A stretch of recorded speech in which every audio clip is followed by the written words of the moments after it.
I walk into the bar one night to shoot pool. That's what I do. Okay? I was a pool player. And I walk in, and this kid I know comes up to me and goes, we start chopping it up. He says, I want you to meet somebody. And we started walking through the bar, and it was a Saturday night. The bar was packed, and the crowd parted like the Red Sea. I felt like Moses.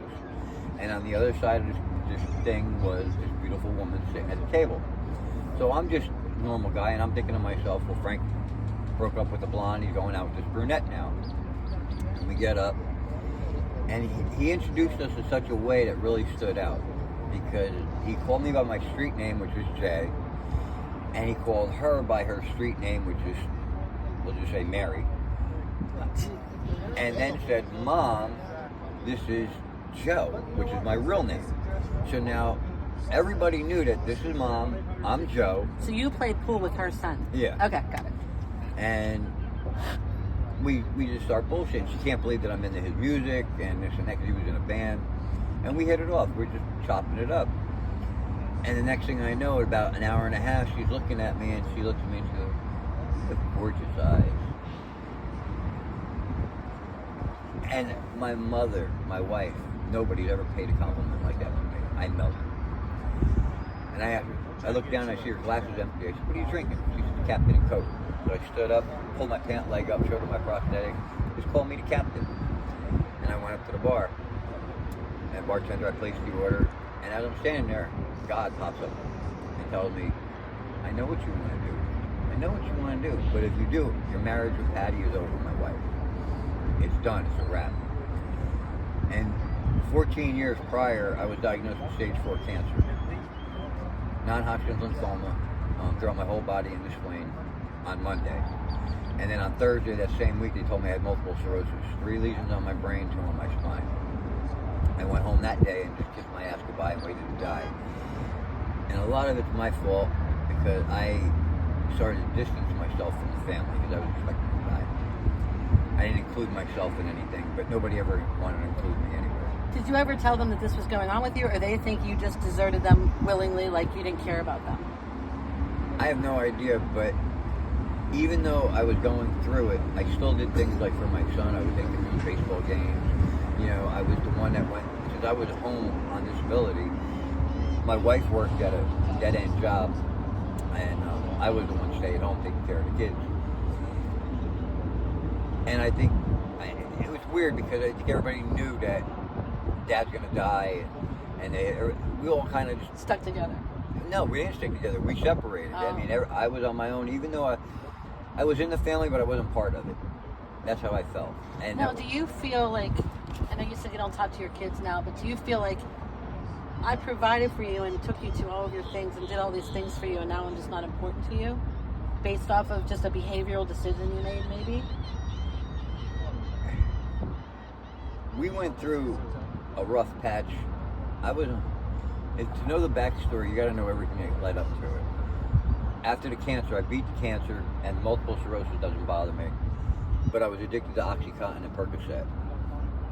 And I was addicted to OxyContin for 14 years.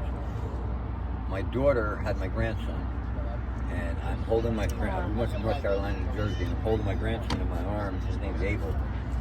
And I looked to my son, I said, "I'm Papa. I'm Papa." And to me, I know what I was talking about. He might not have known what I was talking about, but I'm my Papa. My Papa is God. He's God. Okay. That's who I call God. God is Papa to me, because he's the most important person in my life. When I first found God 10 years ago, it was hard for me to say God is my Father. I didn't realize who everybody was at the time. So the name that I gave God was Papa, because my Papa was my hero, my love, my father, my everything. So I looked at my son and I said, "I'm Papa." Was that day that you had the baby in your hand the last interaction with your family? No. When was the Well, last interaction? The last interaction was probably 2 months after the affair, the one night affair. My wife So and 10 I. years ago, you think? 10 years ago, yeah.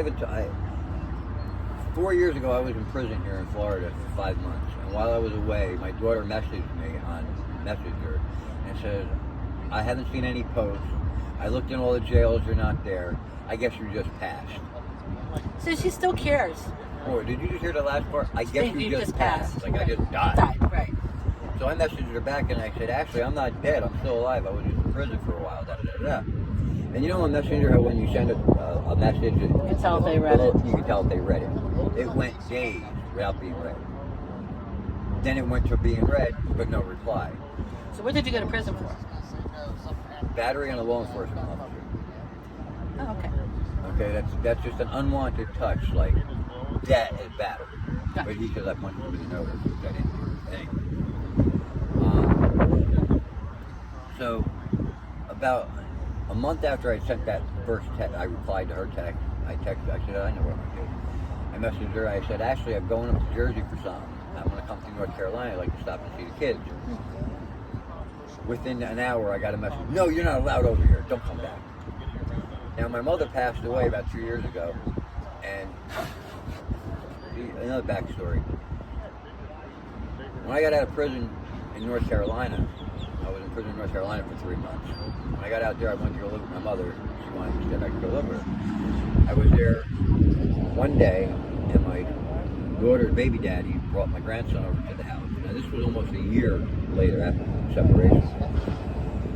And he told my mother, that if I was at the house, he wasn't bringing the grandbaby over again. So the next morning, my mother came and woke me up and told me, pack your shit, you gotta go. She threw me out. So, I didn't talk to my mother, but prior to that, she had told Ashley, do you want the house or the money? I said, give me the money, give Ashley the house. My mother died, I got $1. So anyway, I don't know why you can cut all that if you want. But No, I'm interested in everything you have to say. Something you did say that I am questioning. So you were in jail once for 3 months, jail once for 5 months. Do you go to jail? quite often. Do you go on purpose to get food No. and shelter? No. I'm not judging. I'm just asking. No, Yeah. I hear you. I do, because a lot of people do. A lot of homeless do. No, I've been to jail so many times on things like driving a scooter without a license. Okay, non-violent, no victim crime. Well, it's strange because the jails are so overcrowded to begin with. There's papers and news all about it. Why would they put somebody in for such a I just did 5 days in Sarasota County for not putting the title of this boat in my name within 30 days. Okay, 5 days I had to spend in jail for that. 5 days because I didn't put the boat in my name with the state. And Why? how do you get out? What do you mean how do I How get do how do you get out of jail? Do you have bail? Do you? No, well, no. They But I have no just family. I have stamp no you. way to bond me out. I have, Yeah. I'm just have- curious. I met a man that saved my backpack in town, right? Somebody came by on a scooter, stole my backpack. He goes and punched him. He's homeless. Gives me my backpack back, right? Uh-huh. And I guess he was on America's Most Wanted. He robbed a bank, and he's been out for 25 years. You might know him. I don't know. No, I don't. I But don't know he anybody. I went to go repay him for, and he's in jail because I couldn't find him. I was like, but he's out there all the time. Uh-huh. So I was like, I wanted to go give him something for saving this. So I'm just curious. They said he's on $5,000 bail. So I'm like, how do you get out? How do you get out? Okay, the way it works, when you get arrested, you get arraigned within 24 hours. The arraignment, they set your bond just according to your crime. At that point, you can either post the bond yourself or go to a bondman. And if you go to a bondman, they charge you 10%. So for a $5,000 bond, you'd have to lay out $500. And they'll put up the $5,000 security to get them out. That's how that works. Got And it. I learned, I've never been in the last 10 years, I've spent more time in jail. I've probably been in jail than more than I've been out. Is jail scary to you? No. Was it at first? Prior to 10 years ago, yeah, I'd never been arrested before. Never had anything more than a traffic ticket. But ever since the divorce and the separation, I'm like public enemy number one. Do you think the divorce and separation has mentally disabled you in any way, or make you feel less about yourself, or not?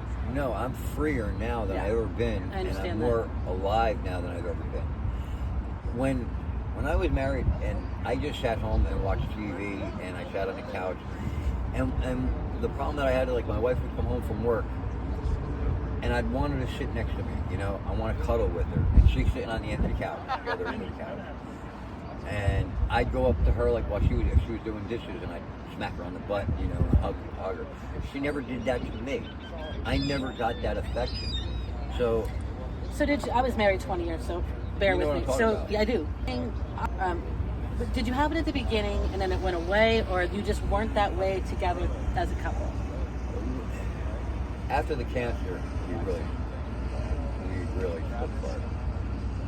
After the cancer, and after my son was born, when my son, 5 years into it, and me starting to make money, when I got into computers, when I was 30 years old, I was making $120,000 a year doing computer networks in 2000.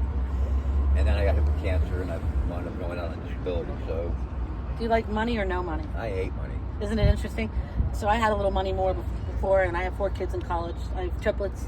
I have 21-year-old triplets and a 22-year-old, 4 boys. So they're all in college. They're doing a thing. And I have less money now than I'm single. But I like less money. It's strange, right? Because I think money can... Hey, you need money to live, don't get me wrong. Of course, but it can... I've seen starting born, I was in a poor family. And then I had money where I was comfortable. And now I was homeless for the last 10 years. So I've been to the range, and I see what money does to people. And I see what you do. This country is so messed up. You can't live in this country with no money. Right. DeSantis. So how do you get money? I used to get SSDI. Like I said, when I got cancer, when I was diagnosed with cancer, I was making 120 grand a year. So I went out, I was making pretty much top of the line on Social Security. But in June, Social Security terminated my Social Security, said I'm no longer disabled. So I'm going to come back and see you because I think you're really interesting, and I have a lot of other questions that you got to prepare for in your mind. Yeah, because I think I go have a level. lot. I go another level with another level.